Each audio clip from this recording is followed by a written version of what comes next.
बिस्मिल्लाहिर्रहमानिर्रहीम। Single gene disorder with atypical pattern of inheritance. Atypical means यहाँ पर abnormal pattern of inheritance सही है। तो इसमें इन्होंने 3 ग्रुप डिस्कस किए हैं जो अभी हम एक एक को डिस्कस करेंगे। तो यहाँ पर 2 बातें याद रखनी होगी। नंबर फर्स्ट, यहाँ पर जो म्यूटेशन होगा वो सिंगल जीन में होगा सही है। और नंबर दूसरा, इसमें जो ट्रांसमिशन होगा वो मेंडेलियन रूल्स को फॉलो नहीं करेगा, इसी वजह से इसको हम एटिपिकल कहते हैं। पहले नंबर पर क्या आता है? Triplet repeat mutation. दूसरे नंबर पर माइटोकॉन्ड्रियल जीन में म्यूटेशन। और तीसरे नंबर पर जो है ना इम्प्रिंटेड रीजन ऑफ जीनोम में जब चेंजेस आ जाए, अल्टरेशन आ जाए। पहले नंबर पर आता है ट्रिपलेट रिपीट म्यूटेशन। तो पहले हम ट्रिपलेट रिपीट जानते हैं। क्या है ना कि हमारे जो सेल्स है उसकी न्यूक्लियस के अंदर क्या होते हैं, हमारे जीनोमिक मटेरियल है वो क्या है, डीएनए है सही है। डीएनए के अंदर क्या होता है, जीन होता है जिस पर इंफॉर्मेशन स्टोर रहती है। इस जीन के लिए जो इनकोडिंग इन्फॉर्मेटिव रीजन होता है या इनकोडिंग इन्फॉर्मेटिव मटेरियल होता है उसको कोडान कहते हैं। ये कोडान जो होते हैं ये बहुत सारे होते हैं सही है, लेकिन ये एक्चुअली 3 बेस पेयर से बना होता है, इसलिए इसको कहते हैं ट्रिपलेट। 3 बेस पेयर से, चाहे वो साइटोसिन हो, चाहे वो गवानिन होता है, थायमिन, एटीसी, जिस तरह भी होते हैं। नॉर्मली अगर हम एक प्रोटीन्स की जीन्स को देखें और उसकी जीन्स के अंदर हम कोडान को गिनना शुरू करें या उसको कोडान को रीड करना शुरू करें, लेट सपोज हम ये CGT ले लेंगे, फिर आ जाएंगे TCA, फिर CGT आएंगे सही है, फिर इस तरह TCG आ जाएगा, फिर CGT आ जाएगा, इस तरह। तो हम देखेंगे ये CGT या CGT ये बहुत बार रिपीट होगा या ये साथ साथ रिपीट होगा, इसी तरह CGT इस तरह। तो अब मतलब ये है कि नॉर्मली ये होता है, ये रिपीट होता है, लेकिन इतना ज़्यादा रिपीट नहीं होता। 10 to 20 टाइम्स होता है, 20 to 25 टाइम्स होता है सही है। लेकिन बाज़ औक़ात क्या हो जाता है, जब ये नंबर ऑफ ट्रिपलेट रिपीट जो प्रेजेंट होते हैं ये बहुत ज़्यादा रिपीट हो जाए, ये greater than the normal number हो जाए, फिर इसको हम क्या कहते हैं, ट्रिपलेट रिपीट म्यूटेशन, और ये एबनॉर्मेलिटी काज करेंगी सही है। तो इसमें पहले इन्होंने बताया है फ्रेजाइल एक्स सिंड्रोम। अब इस पैराग्राफ में फिर क्या कहते हैं, ये कहते हैं ना कि जो फ्रेजाइल एक्स सिंड्रोम है ये सबसे बेस्ट एग्जांपल है ट्रिपलेट म्यूटेशन सीक्वेंस की सही है। और ये सीक्वेंस कौन सा सीक्वेंस है, ये है CGG सीक्वेंस है, जो UTR रीजन में है, untranslated region of the genome जो होता है उसमें से है। एंट्रांस होते हैं, एग्जाम्स होते हैं, एक रीजन होता है अनट्रांसलेटेड रीजन, उसमें ये होता है सही है। ये क्या काज करता है, फ्रेजाइल एक्स सिंड्रोम। इसके अलावा ट्रिपलेट म्यूटेशन की जो एग्जाम्पल इन्होंने दिए वो 2 और दिए है, हंटिंगटन डिजीज है एंड मायोटोनिक डिस्ट्रोफी है। कहते हैं कि तकरीबन 40 डिजीज़ ऐसे हैं जो इसी तरह की म्यूटेशन से रिलेटेड होते हैं, और ये सारे के सारे क्या करते हैं, ये न्यूरो डिजेनरेटिव चेंजेस काज करते हैं। इसका मतलब ये कि ये हमारी जो ब्रेन है उसमें डैमेज काज करते हैं। और ये क्यों होता है, क्योंकि सर्टेन सेट्स ऑफ न्यूक्लियोटाइड्स होते हैं, ट्रिपलेट्स होते हैं, जिसकी ओवर प्रोडक्शन होना स्टार्ट हो जाता है जी हमारी जीन्स के अंदर।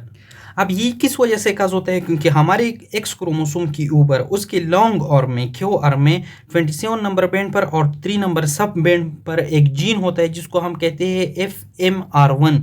ये जो जीन होता है ये एक मैसेंजर राइबोन्यूक्लियोप्रोटीन को एनकोड करता है। जब इसमें म्यूटेशन आ जाती है तो तब वो जो प्रोटीन्स बनते हैं वो एबनॉर्मल बन जाता है या बिल्कुल भी नहीं बनता। एज अ रिजल्ट हमारे साथ क्या हो जाता है, फ्रेजाइल एक्स सिंड्रोम बन जाता है।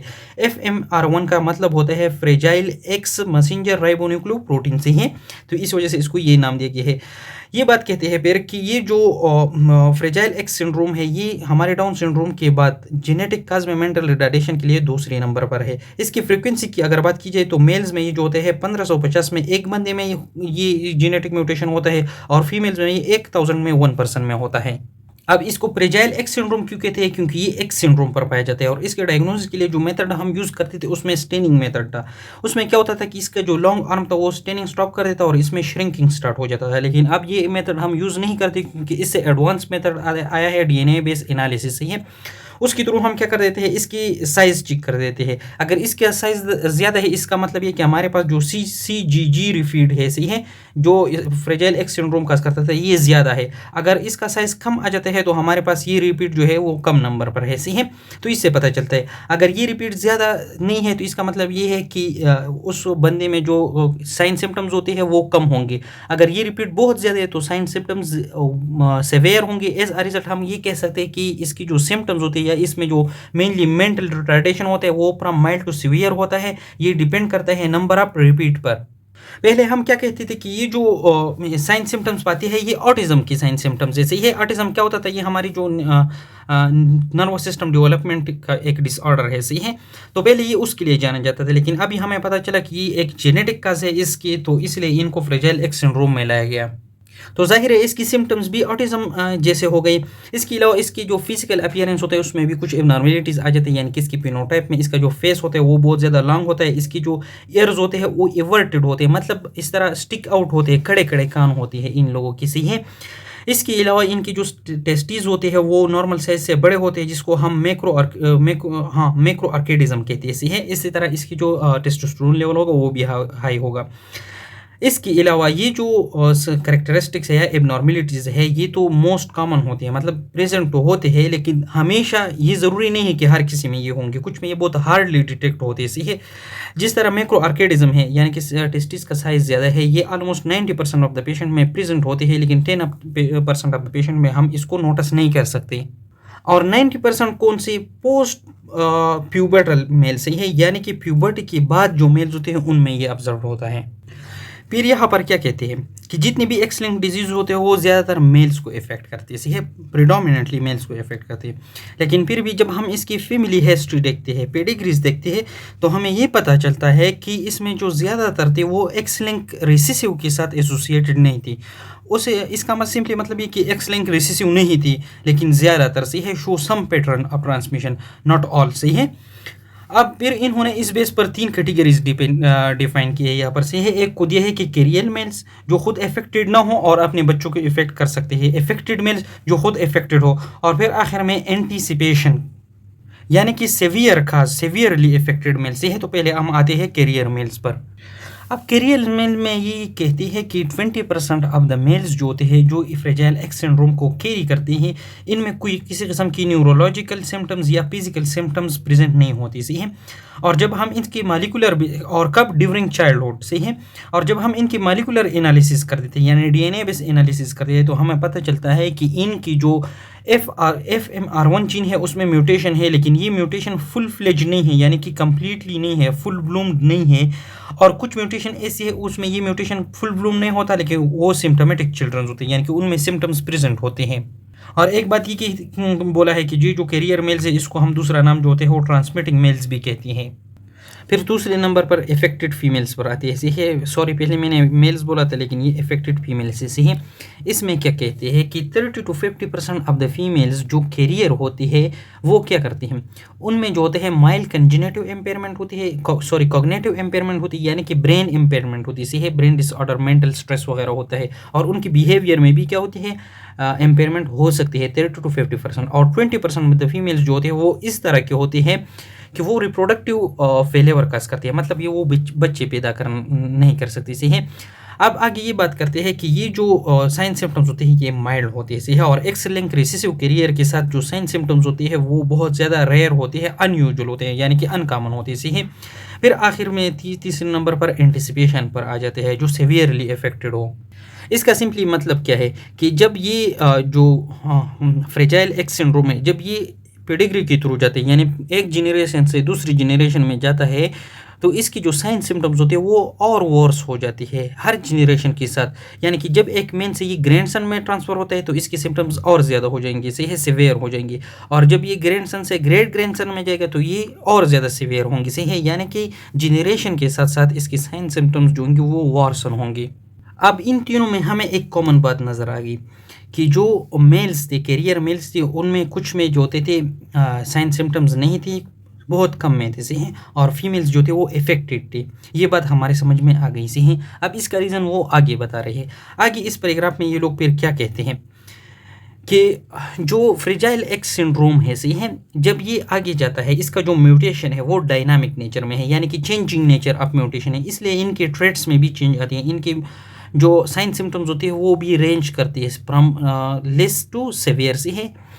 इसके अलावा अगर हम नॉर्मल पॉपुलेशन में देखें जो CGG रिपीट है सही है FMR1 जीन की, ये नॉर्मली 29 में होनी चाहिए सही है नॉर्मल जब होते हैं, लेकिन जो इफेक्टेड पर्सन होते हैं उनमें ये 200 to 4000 रिपीट होते हैं, जहाँ पर क्या हो जाता है फिर फ्रेजाइल एक्स सिंड्रोम डेवलप हो जाता है सही है।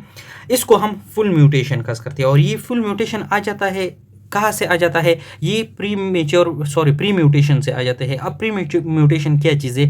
प्री म्यूटेशन की वही सिचुएशन है या वही स्टेज है जिसमें तो म्यूटेशन होती है लेकिन डिजीज़ की साइन सिम्टम्स अपीयर नहीं होती। अब फ्रेजाइल एक्स सिंड्रोम के लिए ये कौन सी स्टेज है? जब इस CGG रिपीट की नंबर जो होते हैं ये 29 से ज़्यादा हो जाते हैं, 52 से 200 तक हो जाते हैं, तो तब ये जो पर्सन होता है ये डेवलप नहीं करता फ्रेजाइल एक्स सिंड्रोम को, तब इसको हम प्री म्यूटेशन कहते हैं। लेकिन जनरेशन के साथ साथ ये रिपीटेशन ज़्यादा होता जाता है, इसलिए एक टाइम आ जाता है जब प्री म्यूटेशन जो होते हैं वो फुल म्यूटेशन में कन्वर्ट हो जाते हैं। यानी कि जब ये 200 पर पहुंच जाते हैं तो हमें पता है जब ये 200 से ज़्यादा होगा तो फिर ये सिम्टम्स डेवलप होंगे, तो तब इसको हम फुल म्यूटेशन कहेंगे और उस बंदे को हम कहेंगे कि ये कैरियर नहीं है, अब ये फ्रेजाइल एक्स सिंड्रोम की पेशेंट है। तो सिंपली बात यह है कि कैरियर मेल्स एंड फीमेल्स है प्री म्यूटेशंस ही हैं, और फिर जो कैरियर मेल्स होते हैं उनमें जो होते हैं साइन सिम्टम्स नहीं होती, क्योंकि उनमें ज़्यादातर फ्री म्यूटेशन होते हैं। इस बात की आंसर क्या है कि ओजेनेसिस के दौरान, नॉट ड्यूरिंग स्पर्मेटोजेनेसिस में नहीं होता, सिर्फ ओजेनेसिस में होते हैं। तो ये जो CGG रिपीट होता है ये प्री म्यूटेशन से फुल म्यूटेशन में कन्वर्ट होता है। इसी वजह से मेल्स इफेक्ट नहीं होती, फीमेल्स इफेक्ट होती है, क्योंकि ये स्पर्मेटोजेनेसिस में फ्री म्यूटेशन फुल म्यूटेशन में कन्वर्ट नहीं होता, ड्यूरिंग ओजेनेसिस होता है। इसी वजह से जो कैरियर मेल्स होते हैं वो ज़्यादातर इफेक्ट नहीं होते और कैरियर फीमेल्स जो होते हैं वो ज़्यादातर इफेक्ट होते हैं। अब आगे पेज में ये लोग एक चार्ट डिस्कस करते हैं, ये वाला चार्ट। इसमें क्या कहते हैं आप लोग यहाँ से देख सकते हैं, मैं जूम करता हूँ, ये वाला एक चार्ट है। इसमें अगर आप लोग देखें तो ये कैरियर मेल है, इसमें ये प्री म्यूटेशन है। फुल म्यूटेशन जो होता है वो ये वाला है, रिपीट बहुत ज़्यादा है, लॉन्ग है, ये फ्री म्यूटेशन है, यानी कि इसमें सिम्टम्स अवेलेबल नहीं, फिनोटाइप नॉर्मल है। और एक्स क्रोमोसोम में क्या है, प्री म्यूटेशन है, और जो फीमेल है वो नॉर्मल है। जब इन दोनों ने शादी की और इनकी क्रॉस हो गई और इसकी जो बच्चे पैदा हो गए, फिर हम उनमें देखते हैं तो एक ये वाला जो मेल है ये नॉर्मल है, ये फीमेल जो है ये कैरियर आ गया और इसमें प्री म्यूटेशन आ गई है। फिर ये मेल अगेन नॉर्मल है, ये जो फीमेल है इसमें अगेन प्री म्यूटेशन आ गई है। फिर इस कैरियर फीमेल ने शादी की एक नॉर्मल मेल के साथ है। अब इनकी क्रॉसिंग हो गई और फिर जो बच्चे पैदा होंगे उसमें एक मेल जो था वो नॉर्मल था, दूसरा मेल जो था वो क्या था, उसमें फुल म्यूटेशन थी, CGG रिपीट 200 से ज़्यादा हो गया है यहाँ पर तो इसका जो फिनोटाइप था वो इफेक्टेड था। दूसरी तरफ हम देखें कि एक कैरियर फीमेल जो था वो नॉर्मल था और एक चिल्ड्रन जो था वो नॉर्मल था और दूसरा चिल्ड्रन जो था वो इफेक्टेड था, उसमें फुल म्यूटेशन था। तो इसका मतलब ये कि 50% of the child and 50% of the male child and 50% of the female child जो होते हैं वो क्या हो गई, एबनॉर्मल हो गई, इफेक्टेड हो गई किसकी, जब हम कैरियर फीमेल की शादी करें किसके साथ, नॉर्मल मेल के साथ। अब हम आ जाते हैं इसके लास्ट टॉपिक पर, पैथोजेनेसिस यहाँ से एक्सप्लेन करेंगे। अब पैथोजेनेसिस की इस पैराग्राफ में ये कहते हैं कि जो फेमिलियल एक्स सिंड्रोम के काजेज जो है वो मेनली मॉलिक्यूलर लेवल पे है। मॉलिक्यूलर लेवल पर में कहाँ पर है, ये FMR1 जीन में है जो कि अनट्रांसलेटेड रीजन में होते हैं। और कौन से अनट्रांसलेटेड रीजन, जो 5 डेज के एंड पर होते हैं, नॉट एट 3 डेज एंड। अब ये अनट्रांसलेटेड रीजन क्या है, हमारा जो जीनोम होता है उसके एंड पर प्रोमोटर रीजन के बाद एक रीजन होता है जिसकी ट्रांसलेशन नहीं होती, उसको अनट्रांसलेटेड रीजन कहते हैं। एंट्रान भी ट्रांसलेट नहीं होता, लेकिन एंट्रान जो होते हैं इसकी ट्रांसक्रिप्शन भी नहीं होती, इसकी कुछ ना कुछ होती है। और एंट्रान जो होते हैं वो UTR रीजन में भी हो सकता है और किसी और रीजन में भी हो सकता है, सही है। तो इस UTR रीजन में CCG रिपीट होता है, जो कि इसकी एक्सेसिव रिपीटेशन की वजह से क्या काज हो सकता है, हमारे साथ फ्रेजाइल एक्स सिंड्रोम काज हो सकता है। तो इसमें एक्चुअली कहते क्या है कि यहाँ पर जो FMR1 जीन है ये एक प्रोडक्ट प्रोड्यूस करता है जो कि राइबोन्यूक्लियोटाइड मैसेंजर प्रोडक्ट है, और इसका नाम क्या है, familial mental retardation protein FMRP। ये FMRP जो होते हैं नॉर्मल ये बहुत सारे टिश्यूज़ में प्रेजेंट होते हैं, लेकिन ज़्यादातर ये हमारे ब्रेन और टेस्टिस में प्रेजेंट होती हैं। जब 5 डेज UTR रीजन में FMR1 जीन के अंदर जब CGG रिपीट बहुत ज़्यादा हो जाते हैं, ऑलमोस्ट 230 से ज़्यादा हो जाते हैं, तो वहाँ की रीजन जो होते हैं वहाँ पर बहुत ज़्यादा मिथाइलेशन हो जाता है, सही है। मिथाइलेशन जब ज़्यादा होता है तो वो रीजन फिर उसके ट्रांसलेशन और ट्रांसक्रिप्शन नहीं होती, वो साइलेंट हो जाते हैं, सही है, मतलब उसकी इनकोडिंग नहीं होती। एज अ रिजल्ट हमारे साथ ये प्रोटीन्स नहीं बनेंगे, और जब ये प्रोटीन्स नहीं बनता तो हमारे हाँ जो होते हैं डिफरेंट एबनॉर्मेलिटीज़ आ जाती है। उस एबनॉर्मेलिटीज़ की कम्बिनेशन को हम फिर क्या कहते हैं, फेमिलियल एक्स सिंड्रोम कहते हैं। और ये जो मिथाइलेशन होता है ये इतना ज़्यादा हो जाता है कि ये UTR रीजन के साथ साथ ये प्रोमोटर रीजन को भी सप्रेस कर सकता है। अब इसके बाद ये लोग अगले पेज में क्या कहते हैं, इस डायग्राम से इन्होंने एक्सप्लेन किया है कि एक्चुअली फंक्शन क्या है इस फेमिलियल मेंटल रिटार्डेशन प्रोटीन की। ये कहते हैं कि जब ये प्रोटीन बन जाता है तो ये साइटोप्लाज्म में आ जाता है। जब ये साइटोप्लाज्म में आ जाते हैं तो यहाँ से ये चला जाता है न्यूक्लियर पोर के थ्रू न्यूक्लियस के अंदर, वहाँ पर ये एक मैसेंजर आरएनए के साथ बाइंड करता है, जिसको हम फिर FMR protein messenger RNA complex कहते हैं। फिर ये न्यूक्लियस से निकल कर जाती है डेंड्राइट्स में और एक्सॉन्स में से, और वहाँ पर ये राइबोसोम्स के साथ मिलकर ट्रांसलेशन करते हैं, और डेंड्राइट्स में ये डेंड्रेटिक प्रोटीन्स बनाते हैं और एक्सॉन्स में ये एक्सोनल प्रोटीन्स बनाते हैं। और यहाँ पर फिर इन प्रोटीन्स का क्या फंक्शन होता है, ये डिफरेंट एक्सोनल और डेंड्रेटिक साइनेप्सिस को कंट्रोल करते हैं। तो ये इनका फंक्शन होता है। तो इसमें जो एबनॉर्मलिटी आती है वो एक ख़ास सिस्टमिक फंक्शन जो होते हैं वो या उसकी जो कोऑर्डिनेशन होते हैं वो डिस्टर्ब हो जाता है। किस वजह से, एक आरएनए की वजह से, एक जीन की वजह से जो प्रेजेंट होते हैं यूटीआर रीजन में, और वहाँ पर क्या किस चीज़ की रिपीट होते हैं, सीजीजी रिपीट ज़्यादा हो जाता है।